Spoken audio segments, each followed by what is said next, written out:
ഈ മൊബൈലില് ഫേസ്ബുക്കില് ഫോട്ടോ ഇട്ടിട്ട് ഓരോ ക്യാപ്ഷൻ അതെ ക്യാപ്ഷൻ ഇടും. അപ്പൊ ആ ക്യാപ്ഷൻ കണ്ടു കഴിഞ്ഞിട്ട് ഇവളൊണ്ടങ്ങ് വിസ്മയിക്കുക. ഞാൻ പറഞ്ഞത് ഇദ്ദേഹത്തിന്റെ ബുദ്ധിയൊന്നും അല്ലടി, ഇയാൾക്ക് അതിനുള്ള വലിയ ബുദ്ധിയൊന്നുമില്ല, നമ്മളെ പോലെ ഒരു സാധാരണക്കാരനാണ്. പക്ഷെ അയാൾ എഴുതുന്ന വാക്കുകൾക്ക് ഭയങ്കര എന്തോ ഒരു പവർ ഉണ്ടെന്നാ പറയുന്നത്. സാറേ സാധാരണക്കാർക്ക് ബുദ്ധിയില്ലാതാവണം നിർബന്ധമില്ലല്ലോ. സാധാരണക്കാർക്ക് ബുദ്ധിയില്ലാതാവണമെന്ന് നിർബന്ധമില്ലല്ലോ. അല്ല ഞാൻ സാധാരണക്കാരാണല്ലോ. ഇപ്പൊ എന്നെ ഒന്ന് മാനിക്കാൻ, എന്റെ ഭാര്യക്ക് എന്നെ ഒന്ന് മാനിക്കാൻ മേലെ. എന്റെ അഭിപ്രായത്തില് പിഷാരടി കാശ് കൊടുത്ത് ചെയ്യുന്ന പണിയാണ്.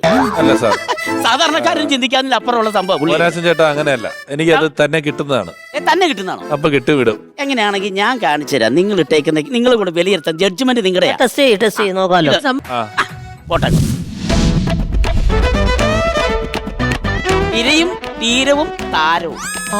ഞാനാണ് എഴുതുന്നത് സൂപ്പർ സ്റ്റാർ മെഗാ സ്റ്റാർ മമ്മൂട്ടിയുടെ ഒപ്പം. എന്ത് നല്ല ക്യാപ്ഷൻ. ഇതെന്താ വീരം എല്ലാം വല്ലതും ചെയ്യും. ഇരയും തീരവും താരവും എല്ലാം ഉണ്ട്. ശരിയാണ്, എല്ലാം ഉണ്ടല്ലോ. കറക്റ്റ് അല്ലേ? അവിടെ തീരമുണ്ട്, തീരമുണ്ട്, താരമുണ്ട്, എല്ലാം ഉണ്ട്.